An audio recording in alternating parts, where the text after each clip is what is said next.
Hi everyone, we're continuing our series of beginner chess videos here on My Chess Notebook.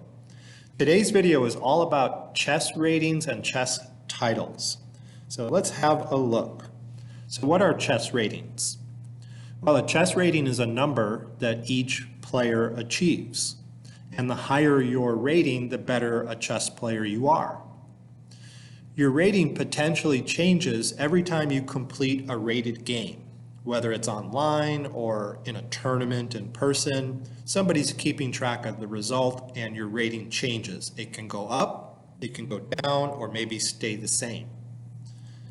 The amount your rating changes depends on the outcome of the game. It also depends on your current rating, and it depends on the rating of your opponent. All of these things are taken into account, and the amount your rating changes depends on all of them. Ratings typically vary anywhere from a low of 100 to a high of over 2,800. Here's an example of how your rating might change after a game of chess. So let's say Jaden's current rating is 800 and Anna's current rating is 950, and they play a rated game of chess. Well, there are three possible outcomes. Either Jaden wins, or it's a draw, or Anna wins. Let's look at the ratings after Jaden wins. Since Jaden won, his rating will go up. Let's say from 800 to 812, it went up 12 points. And since Anna lost, her rating will go down. Let's say from 950 down to 938, a loss of 12 points. And by the way, this is typical. Whatever rating points one player gains, the other player loses the same amount. Now, I made up these numbers. We're not going to delve into the mathematical formula, but this is pretty close to how it would work in reality. Now, here are the ratings after the game is drawn. Jaden's rating goes up from 800 to 804, and Anna's went down from 950 to 946. So you may wonder, why did Jaden's rating go up if the game is drawn? Well, it's because Anna was expected to win the game because Anna is higher rated. So if you achieve a draw against a higher rated opponent, then that's an accomplishment and your rating will go up. If you draw against a lower rated opponent, then you were supposed to win, so your rating will go down. Now notice the amount Jaden's rating went up is only 4 points when he drew, and it was 12 points when he won. So winning will get you more points than drawing, of course. Now here are the ratings after Anna wins. If Anna wins the game, Jaden's rating goes down from 800 to 794, and Anna's goes up from 950 to 956. 6-point gain for Anna. So Anna gained 6 points when she won. Notice Jaden gained 12 points when Jaden won. And that's, again, the difference is attributed to the fact that Anna's rating is currently higher than Jaden, so she's expected to win. She doesn't get as many points for beating a lower rated player. Okay, let's talk about the Elo rating system.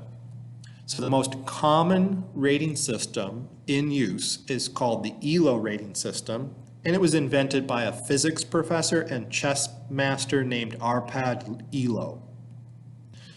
The International Chess Federation, abbreviated FIDE, runs tournaments across the globe, and it uses the Elo system to rate the FIDE members. The United States Chess Federation, abbreviated USCF, uses a slightly modified form of the Elo system to rate its members. Now, I live in the United States, and if I play a tournament, it's going to be rated by the USCF. Now, there are some tournaments in the United States that are also rated by FIDE, so you can get both a rating for your country and an international rating as well, and they may be different ratings. So what's a good USCF rating? Well, let's look at the whole spectrum of possible ratings. If you're below 1,000, I would call you a beginner or a novice. That's not an official label or title, but if your rating is less than 1,000, that's what I would call you. Now that doesn't mean you're bad at chess. That means you're new to chess. it actually takes quite a bit of work to get a rating over 1,000. You have to play a lot of games and get used to chess. You have to make a commitment to it. You have to study it a little bit. Okay, once you get beyond 1,000, then you become a Class E player from a rating of 1,000 to 1199. Then there's a Class D player, Class C, Class B, and Class A. Now, if you're a class, let's say Class C player, right in the middle of those classes, you're actually a really good chess player. So Class C means that you know openings, you know strategy, you know some end games, you're pretty good at tactics. You probably aren't going to just overlook something and lose a piece. And you've studied the game. You've read a book or two, or at least looked at online resources, videos, and you probably play at some website online. And you've probably been playing for a while if you're a Class C player. So that's a very good player, a Class C player. A Class A player is very serious about chess, has probably been playing for years, and probably likes to read chess books or at least watch instructional materials online a lot. It takes quite a bit of hard work and talent to reach that level of play. Now, very few players in the United States actually get beyond Class A, but if you do, you become an expert. So an expert is from 2,000 to 2,199. Now, sometimes even very young players can achieve ratings that high with a special talent and a lot of hard work as well. Now, if you get a rating of 2,200 to 2,399, you're a national master. Great players, national masters. And 2,400 and up, you're a senior master, and there are not a lot of those in this country. Okay, what are the different United States Chess Federation chess titles? Well, you can be called a National Master, abbreviated NM, if you have a rating of at least 2,200. You're a Senior Master if you reach 2,400. You're a Life Master if you've maintained a rating of at least 2,200 for 300 games. So you've shown consistency. 300 games is a lot of games to maintain that high rating. And finally, there's a Life Senior Master, which is a rating that has to reach at least 2,400. And you have to demonstrate 2,400 strength in 5 tournaments. So there's some requirements beyond a rating requirement to achieve this Life Senior Master title. What are the different FIDE titles, the international titles? Well, there's something called a Candidate Master, CM. It's a rating of at least 2,200. Candidate Master means you're not yet a master, you're trying to become a master. Then there's FIDE Master, FM. That's a rating of at least 2,300. There's International Master, IM. That's a very coveted title, very difficult to get. It means you have a rating of 2,400 and strong tournament performance. I believe it's possible that no matter how much I study chess and no matter how much I practice, I probably could not achieve the International Master title. So it's not for everybody to achieve such high levels in chess. Although I don't want to discourage anybody, you can become a great chess player no matter what your background is, no matter how old you are, no matter when you started playing chess. There's always time to improve. And finally, there's a Grandmaster title, GM. This is a rating of 2,500 or higher and strong tournament performances. So these IM and GM titles are not just ratings you have to achieve, but you have to achieve certain achievements in tournaments as well. Okay, and there are titles restricted to women corresponding to these. There's a Women's Candidate Master, a Women's FIDE Master, a Women's International Master, and a Women's Grandmaster title. And you may wonder, why are there these separate titles available only to women? Well, over the decades, women were not encouraged to play chess. In fact, they were probably discouraged to play chess and discriminated against in many cases. So these women titles and women tournaments have been useful to encourage more women to play the game.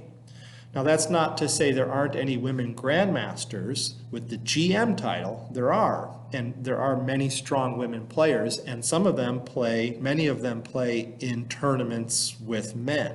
You don't have to play only with women. And when you play in tournaments with men, then you're playing in these open tournaments for everybody. And women sometimes even win those. When I played a tournament in 2019, I played 4 games, and one of my 4 opponents was female. And let's talk about women in chess. Now, hands down, everybody agrees the best female chess player in history is Judith Polgar.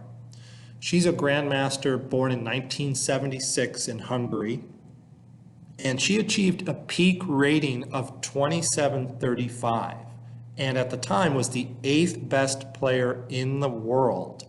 Not amongst women, but amongst everybody, the 8th best player in the world. By the way, Judith Polgar had 2 sisters who were also great chess players, and the Polgar family is very interesting. If you look it up, you can read about them. The current women's world champion is Grandmaster Zhu Wenjun from China. And I looked this stat up today. About 15% of the active players in FIDE are women. But I believe that number is rising. It used to be lower, so it's probably on the rise. Let's talk more about grandmasters. Well, there are about 800 million chess players in the world, and only about 1,500 of them are grandmasters. So very few grandmasters amongst the total number of chess players. Since 1950, FIDE, the International Chess Federation, has awarded only 1,932 grandmaster titles, not counting 3 that have been revoked. By the way, when you get your GM title, it's a title for life. You can't lose the title no matter how badly you play, but you can get it revoked for instances of cheating or fraud.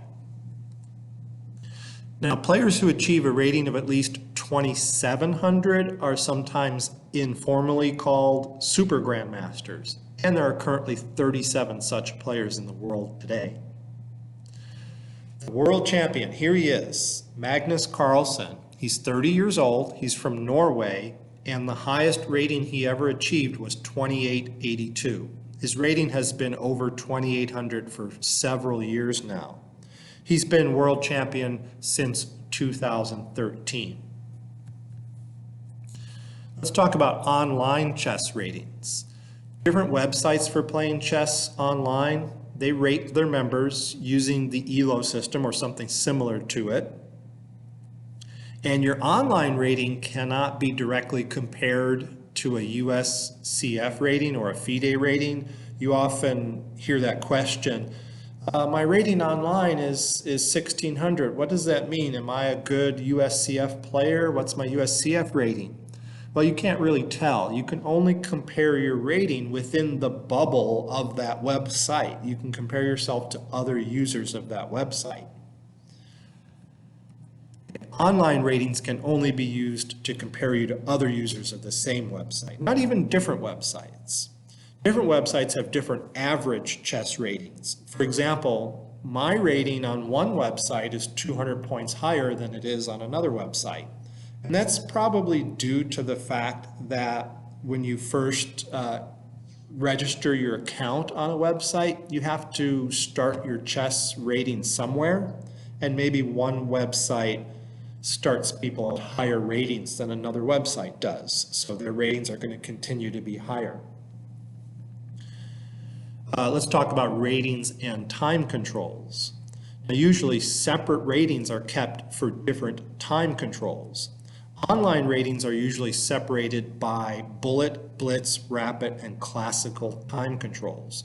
Bullet games are like 1 to 2 minute games. Blitz are around 5 minutes. Rapid, maybe 10 to 15 minutes. And classical, anything longer than that.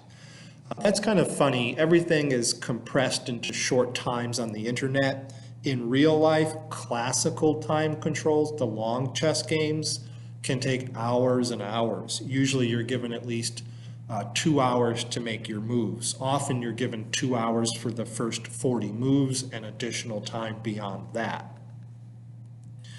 The USCF and FIDE also similarly separate their ratings into different time control categories.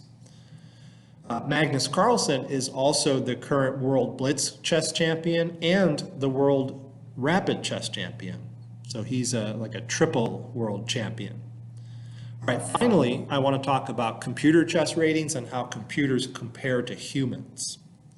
Well, there are dozens of known chess computer programs, which we refer to as engines, that have Elo ratings over 3,000. And I think these ratings have been calibrated and compared to human ratings.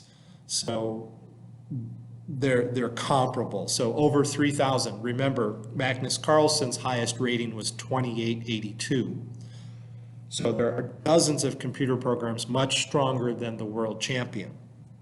The highest rated engine is currently Stockfish 13 with a rating of 3552, an astoundingly high rating compared to Magnus Carlsen's. So Magnus Carlsen could not even compete with Stockfish 13 in a serious match. Engines were first able to beat strong chess players in the late 1980s, and we're talking about like experts. Chess programs were around well before the 80s, but they became better and better and eventually were able to play a good game of chess by the 1980s. World chess champion Garry Kasparov lost to an IBM program called Deep Blue in 1997. That was actually a rematch. Kasparov won against Deep Blue in 1996. So in 1997, that may have been a turning point where you could say computers are now definitely better than human beings. Although for years after that, there still were matches held between humans and different computer programs, even stronger programs than Deep Blue. In fact, world champion Vladimir Kramnik lost a match to a program called Deep Fritz in 2006. And it's said that Deep Fritz was stronger than Deep Blue. And Kramnik achieved a score of 4-2, so he did get at least a couple points in that match. And that may have been the last serious match where humans were not given odds against the computer. And so today, humans just don't compete against computers. In fact, humans use computers to help them learn chess. They learn from computers, and they use them to prepare for human opponents. Okay, thanks for watching the video. I hope to make many more in this series. I'll see you again.